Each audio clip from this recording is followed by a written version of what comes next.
Pessoal, tudo bom? Quem está falando é a Laura, professora de português no Colégio Maria Tomasi. E a gente vai ter uma aula muito bacana, muito rapidinha, eu prometo, né, falando sobre romantismo de segunda geração aqui no Brasil. Antes de iniciar a quarentena, nós estávamos vendo romantismo de primeira geração. Só para refrescar um pouco a memória de vocês, o que é esse romantismo de primeira geração? Ele foi essa escola literária, né, esse período, né, muito intempestivo politicamente na Europa, né, aconteceu a Revolução Francesa, né, derrubou monarquias, iniciou as democracias burguesas na Europa, o que também influenciou fortemente, né, os livros, obviamente, a arte como um todo. As pessoas passaram a ter, né, o desígnio, né, da igualdade, da fraternidade e da igualdade. Vou repetir? Igualdade, liberdade e fraternidade, né, que é da bandeira francesa. Então você tinha uma liberdade de poder falar sobre si, se você também tinha a liberdade de amar, de conhecer outros temas, de falar sobre outros temas e ter uma criação poética muito mais livre. E como é que isso aqui chegou no Brasil? O Brasil, né, ainda estava tentando se formar enquanto nação, né? Fazia pouquíssimo tempo que o Brasil tinha tido a independência. Então, quem é esse Brasil, né, sem monarquia portuguesa? Que Brasil, que país é esse que nós queremos? Então, havia um projeto político, né, muito forte em cima dessas obras românticas de primeira geração. Qual vai ser, então, a grande diferença que vai haver essa primeira geração e a segunda geração? É que na segunda geração, nós já temos, então, consolidado, né, essa ideia de nação, essa ideia do índio como herói brasileiro, né, a sociedade que nós vivemos, né, essa mudança, modernidade, as coisas mudando muito fortemente. E como é que ficam então os artistas nesse período, a segunda geração? Normalmente são essas pessoas mais jovens que começaram a ter acesso à educação aqui no Brasil, através de universidades que estavam começando a ser feitas, né, e começaram a ter acesso a obras literárias, né, europeias, francesas, assim, inglesas, né, obviamente, né, gente, né, francesa na Europa.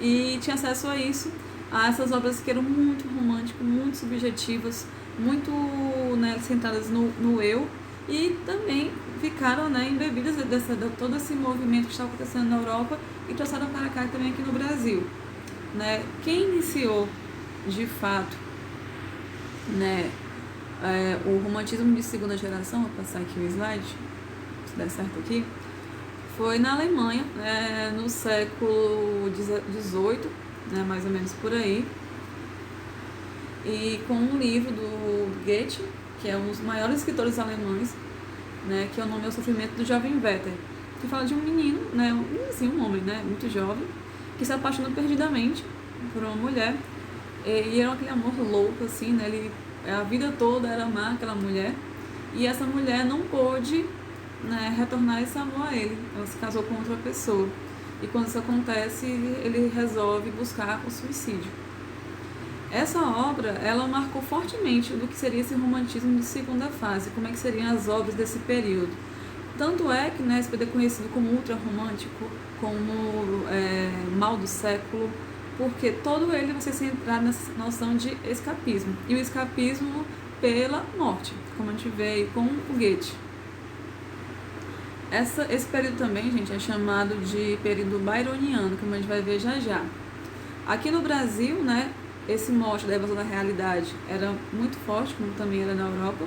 O Brasil já estava independente de Portugal e a figura do índio, né, nessa natureza abundante, que foi muito, muito forte na primeira geração, ainda é presente, mas em bem menos, né, com bem menos força do que havia anteriormente. Afinal, quem estava aqui, né, no Brasil, o jovem desse período que está produzindo, o artista, não tinha mais essa intenção de mostrar quem era esse Brasil, ele tinha interesse de mostrar a si mesmo e também de mostrar essa frustração, esse ressentimento que havia de viver nessa sociedade que para ele não era suficiente, não era o ideal. Então ele queria se afogar de alguma forma na dor e, claro, na dor do amor, que quão belo era um poeta na época que morresse de amor, que essa era a questão do ultra-romantismo, né, que ele sempre põe nesse período. Passando aqui adiante. Então, vamos ter essa fuga da realidade com contornos trágicos, né? Uma evasão que não há como sair desse espaço, é uma evasão de tudo, da sua própria consciência, do seu corpo, da sua própria existência, a morte como um grande escapismo de todos, um homem como um ser desajustado, né? Um homem como um ser vil, é uma pessoa que não tem capacidade de se ajustar em sociedade, e por isso ela tem que sair disso. Enquanto na primeira geração a gente vê esse homem herói, esse homem bom, esse homem tentando ser bom, aqui na segunda geração a gente assume que o homem ele é vil, o homem é ruim, o homem ele não tem como se ajustar nessa vida, né? E também conhecido como geração do mal do século, afinal eles buscavam suicídio, né, gente? Então era um mal, realmente, né? E uma geração extremamente romântica. Eu falei anteriormente que também era chamada de geração byroniana, porque os grandes nomes, juntamente com Goethe, né, dessa segunda geração, foi um rapaz chamado Lord Byron. Lord, em inglês, tinha como grande frase, né, devo sair da vida para assim entrar na história, né, falando sobre o poeta. Ele tinha todas essas características, né, na sua obra, né, ligadas à morte, né, ligadas ao suicídio, à escuridão, né, a esse morrer de amor. Era um cara muito intempestivo mesmo, muito agressivo muitas vezes, muito maluco também, era conhecido pela sua excentricidade. Inclusive ele era muito amigo do esposo da Mary Shelley. Para quem não sabe quem é Mary Shelley, ela é a escritora do Frankenstein. Tem até um filme, no Netflix, né, nome Shelley, que é falando sobre a história dela, e lá aparece Lord Byron, sendo essa pessoa, né, que bebia muito, que usava muitas drogas e queria escapar o tempo todo dessa condição de existência da vida. E esse também já vai ser outra característica muito forte dessa segunda fase romântica, que era tentar alçar essa morte através da utilização de álcool ou de ópio, que eram as drogas mais comuns desse período, e também o absinto, que também era muito comum. Então você vai ver diversas obras poéticas, literárias, músicas falando sobre esse uso excessivo dessas drogas para se morrer mais cedo. E é também a tuberculose. A tuberculose aqui no Brasil foi uma doença endêmica, né, e atingiu muitos jovens, as pessoas morreram de tuberculose. E na época, uma pessoa próxima de morrer tuberculosa, ela tinha um quê de elegância. Nossa, que belo esse poeta, com esse ar de meio morto, nossa, uma coisa meio melíflua, meio pálida, branca. Alguns poetas chegavam a dormir com o lençol molhado durante a noite para de manhã acordar com um ar de doente, meio pálido, né? Porque era muito chique, era muito elegante, era muito um compromisso com a arte muito forte. Essa pessoa ter esse tipo de aparência.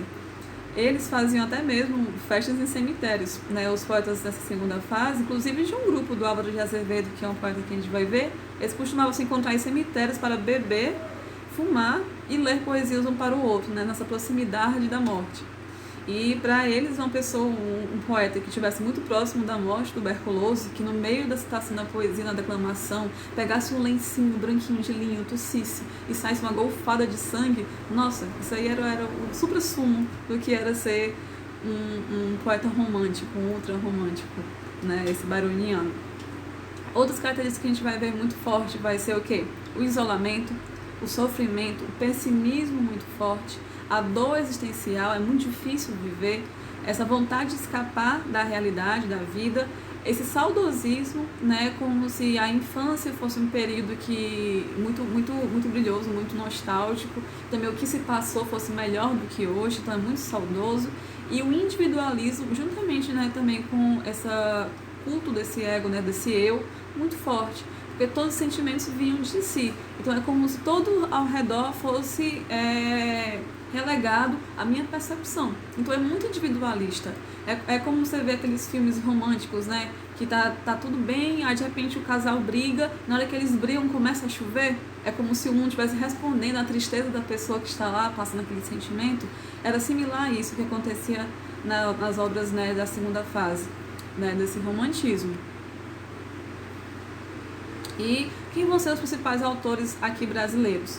Nós vamos ter o Manuel Antônio Álvares de Azevedo, conhecido como Lacrimoso Azevedo para os mais íntimos, Casimiro, né, de Abreu, o Fagundes Varela e o Junqueira Freire. Né? Todos esses autores são, claro que haviam tantos outros, muitos na verdade, esses são os mais importantes, os que mais caem, né, em Enem, em UES e os provas de vestibular. eles também, né, juntamente com aquelas características que a gente já viu anteriormente, falando sobre escapismo, solidão, individualismo, vão tratar sobre temas ligados ao sonho, a mulher inatingível, o devaneio, né, e o amor platônico. O que são esses elementos aqui? Dentro da obra da segunda fase, geração, a mulher é tratada como um ser inatingível, quase uma deusa, gente. A mulher não tinha nenhum problema, assim, ela é o supra-sumo da beleza, da luz, da gentileza, sabe? É um ser divino. E muitas vezes queria-se morrer de amor, tal como a gente via, né, no livro do Jovem Werther.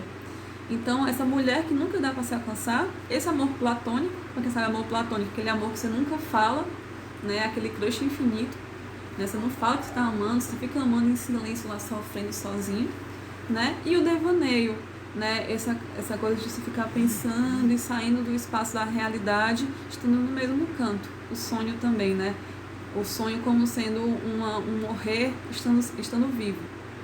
Eram umas premissas uns conceitos muito trabalhados dentro dessas obras.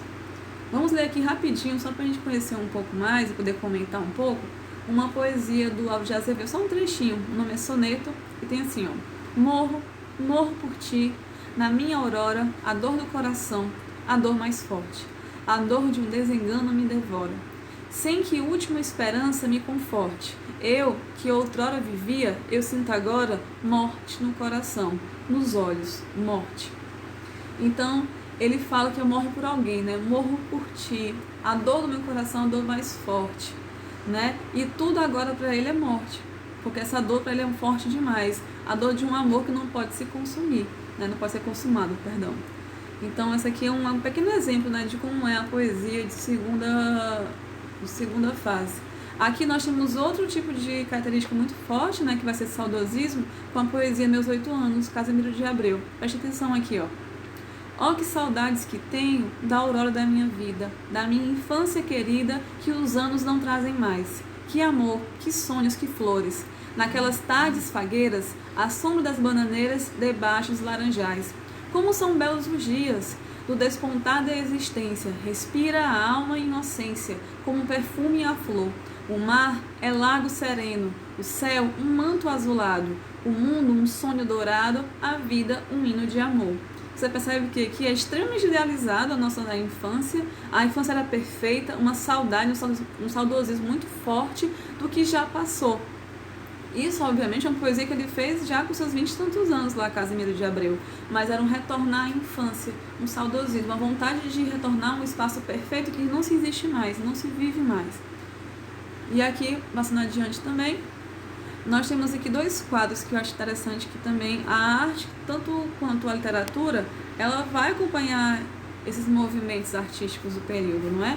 Aqui você pode perceber, gente, que nós temos um homem rezando, né, e uma mulher subindo ao céu, ela aponta para o céu porque ela está subindo, e quem que está segurando ela? É um anjo da morte.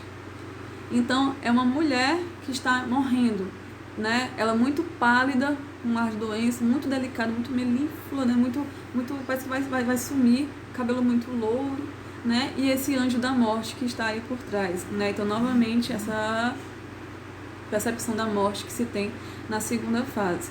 E aqui, um cadáver de um homem que segura uma criança. Novamente, né, a figura da morte. Então, gente, quando você lembrar, né, sobre segunda fase, segunda geração do romantismo, lembre-se disso. É o escapismo pela morte. É ultra romântico. É super subjetivo, né? E, além disso, muito individualista, saudosista. Mas o mais importante é essa questão do escapismo pela morte, né, que vai ser pelo ópio, pelo álcool, pela tuberculose e principalmente pelo amor, né, esse sentimento inatingível para eles. Normalmente o amor, essa mulher também inatingível, uma mulher que nunca se pode alcançar, essa mulher como um ser divino. Certo, galera? Pra gente finalizar aqui, certo? Eu acho muito importante que vocês leiam algo do Álvaro de Azevedo. Por isso que, juntamente com essa aula, eu vou mandar para vocês 2 PDFzinhos, né? Vocês podem escolher, não é obrigado, é só uma sugestão, de 2 livros do Álvaro de Azevedo, que é o Noite na Taverna e o Macário. Essas obras, né, são importantíssimas, elas vão marcar de fato a segunda fase aqui no Brasil, né, do romantismo, e são leituras muito interessantes, certo? Então é isso. Espero que vocês tenham gostado da aula. Tá bom, galera? Se cuide, fiquem bem em casa. Beijo da tia. Fiquem bem, chuchus.